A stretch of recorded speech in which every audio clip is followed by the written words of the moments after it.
Hello students, welcome to my YouTube channel. ठीक है बेटा, हमने किसकी बात कर रहे थे सर? हम अकाउंटिंग प्रिंसिपल्स की बात कर रहे थे। बेटा पिछली वीडियो में हम 3 प्रिंसिपल्स ऑलरेडी डिस्कस कर चुके हैं।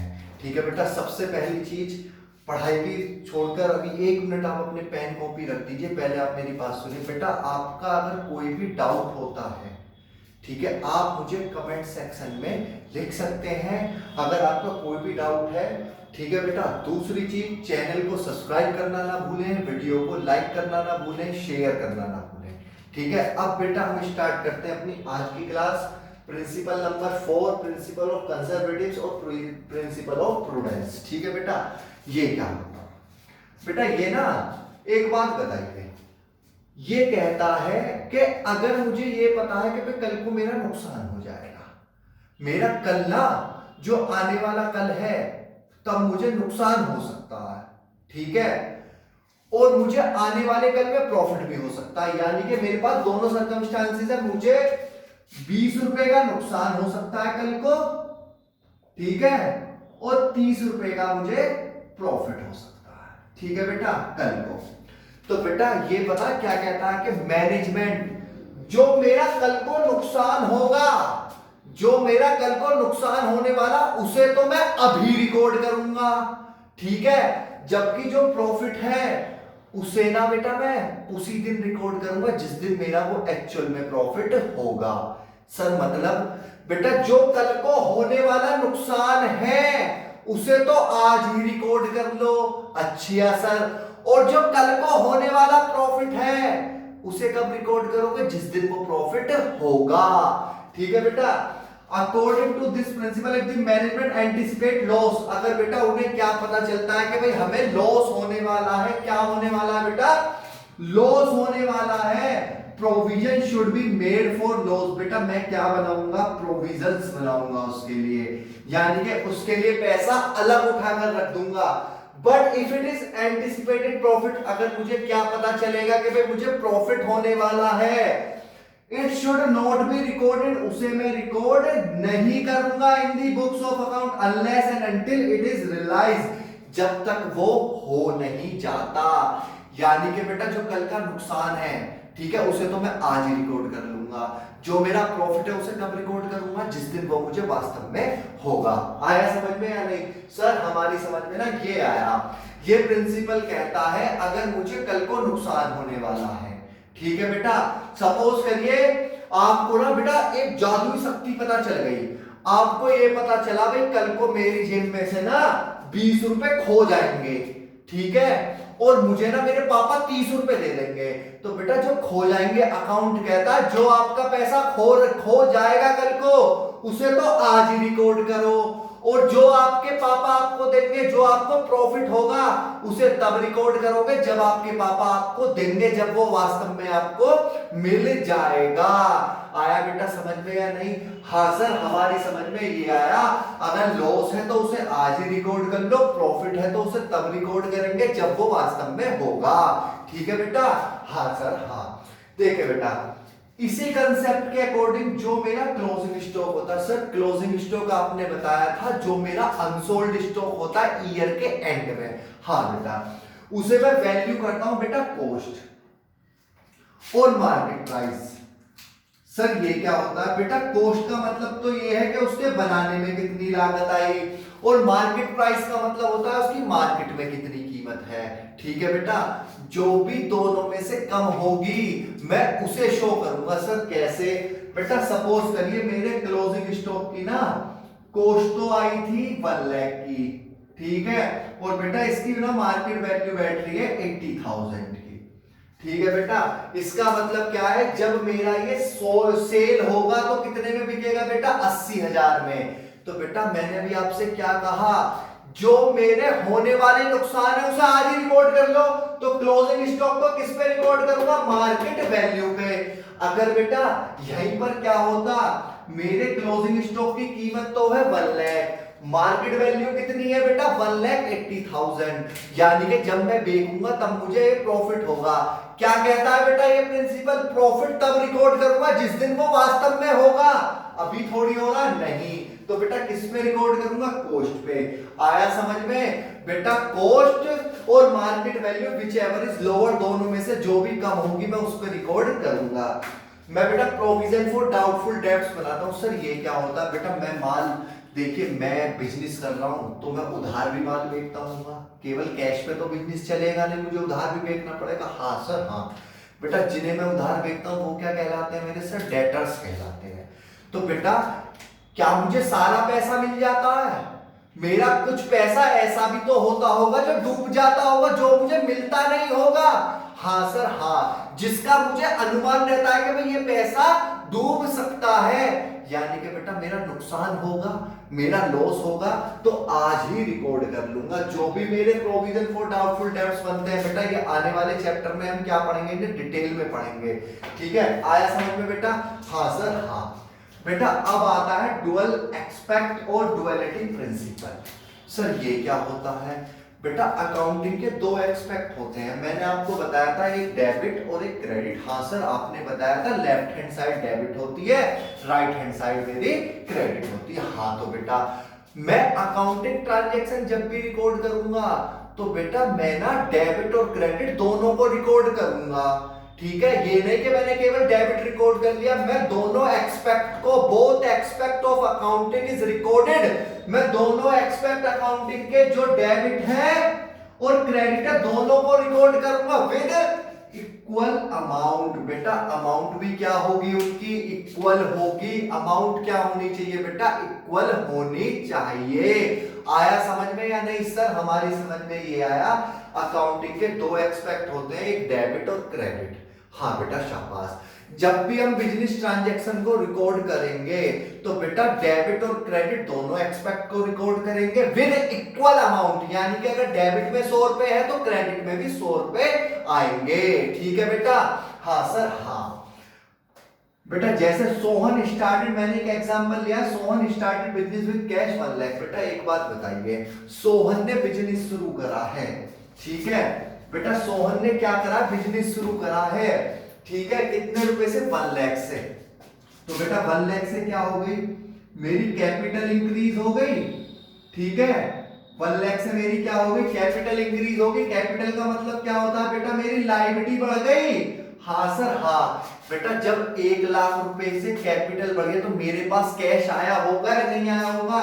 तो मेरी एसेट भी तो इंक्रीज करी होगी।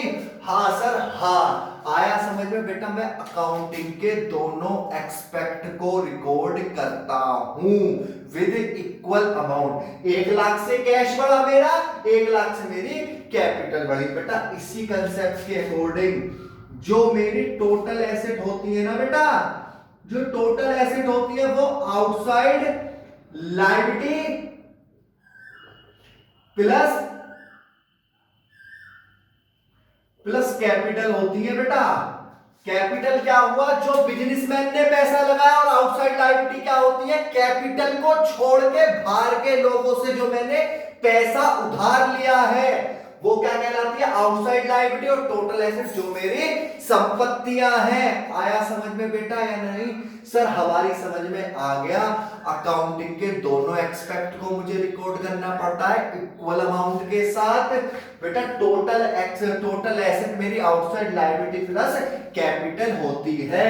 बेटा इसी एक्सपेक्ट पे, इसी प्रिंसिपल पे आप क्या करेंगे? आगे चलकर जर्नल एंट्रीज करेंगे। ये ध्यान रखिएगा, debit and credit are always equal. Debit credit बेटा हमेशा इक्वल होने चाहिए। ये भी समझ में आया, ये भी समझ में आया। ठीक है बेटा?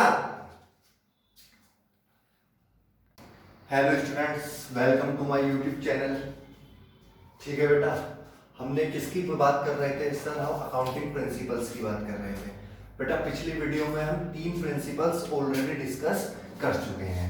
ठीक है बेटा, सबसे पहली चीज, पढ़ाई भी छोड़कर अभी 1 मिनट आप अपने पेन कॉपी रख दीजिए। पहले आप मेरी बात सुनिए बेटा। आपका अगर कोई भी डाउट होता है, ठीक है, आप मुझे कमेंट सेक्शन में लिख सकते हैं अगर आपका कोई भी डाउट है। ठीक है बेटा? दूसरी चीज, चैनल को सब्सक्राइब करना ना भूलें, वीडियो को लाइक करना ना भूलें, शेयर करना ना भूलें। ठीक है, अब बेटा हम स्टार्ट करते हैं अपनी आज की क्लास।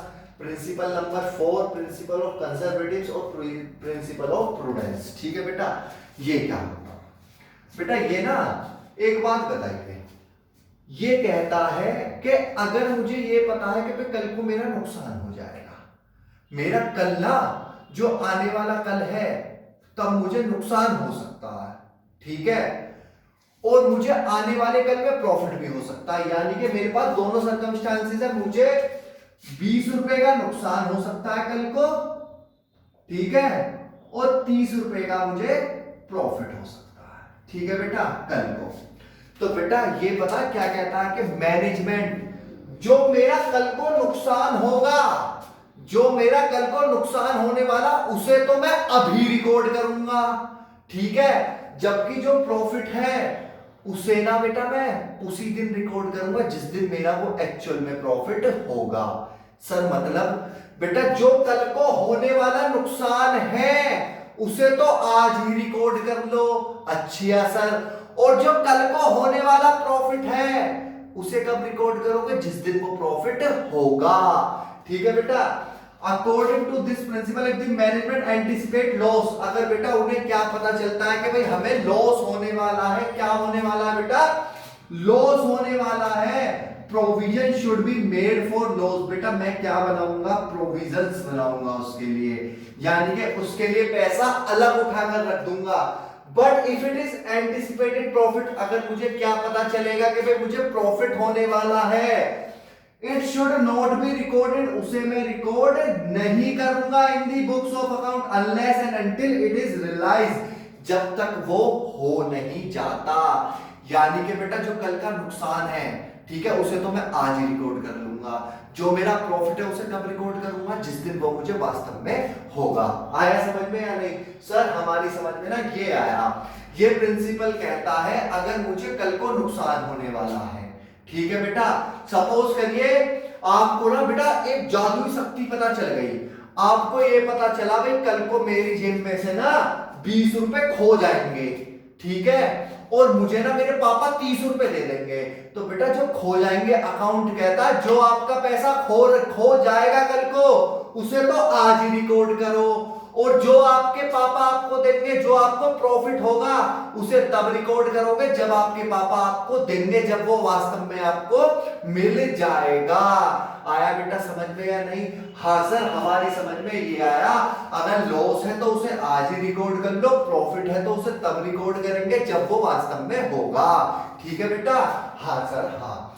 देखिए बेटा, इसी कंसेप्ट के अकॉर्डिंग जो मेरा क्लोजिंग स्टॉक होता है, सर क्लोजिंग स्टॉक आपने बताया था जो मेरा अनसोल्ड स्टॉक होता है ईयर के एंड में, हाँ बेटा, उसे मैं वैल्यू करता हूं बेटा कॉस्ट और मार्केट प्राइस।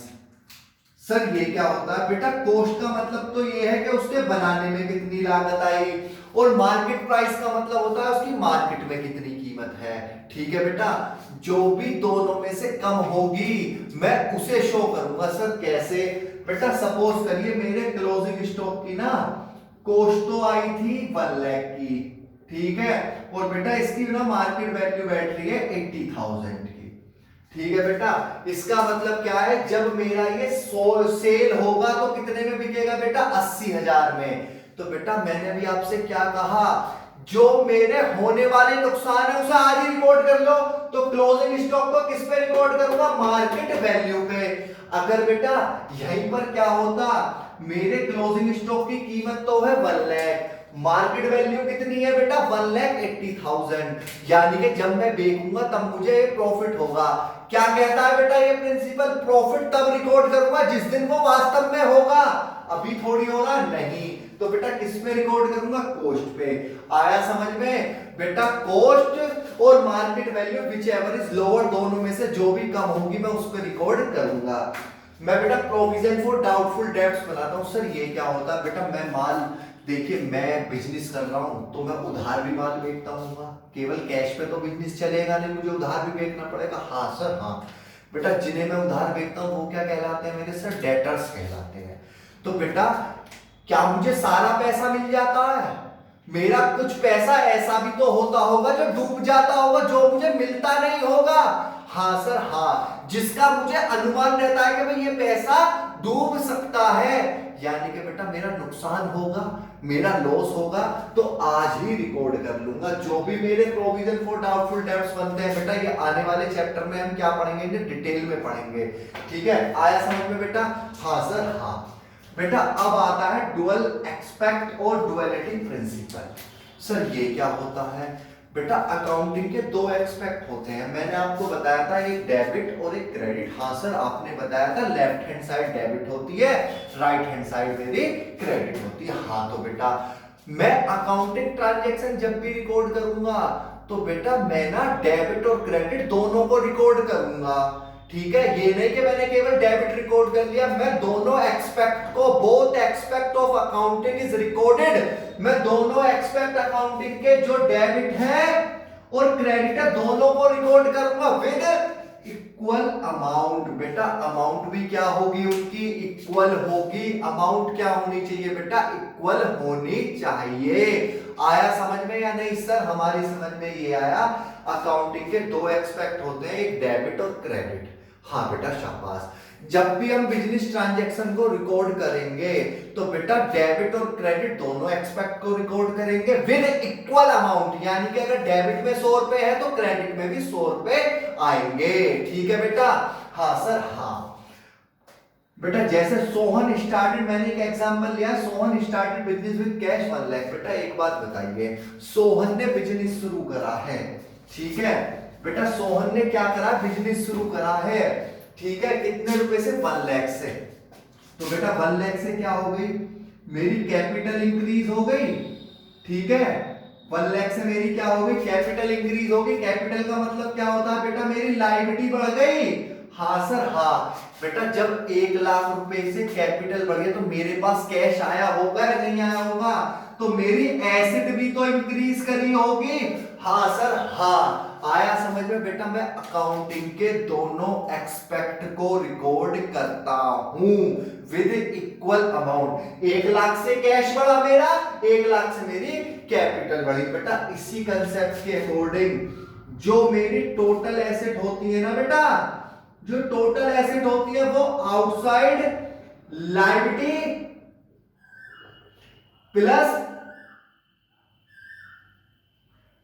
कैपिटल होती है बेटा। कैपिटल क्या हुआ, जो बिजनेसमैन ने पैसा लगाया, और आउटसाइड लायबिलिटी क्या होती है, कैपिटल को छोड़ के बाहर के लोगों से जो मैंने पैसा उधार लिया है वो क्या कहलाती है, आउटसाइड लायबिलिटी। और टोटल एसेट जो मेरी संपत्तियां हैं। आया समझ में बेटा या नहीं सर? हमारी समझ में आ गया। अकाउंटिंग के दोनों एक्सपेक्ट को मुझे रिकॉर्ड करना पड़ता है इक्वल अमाउंट के साथ।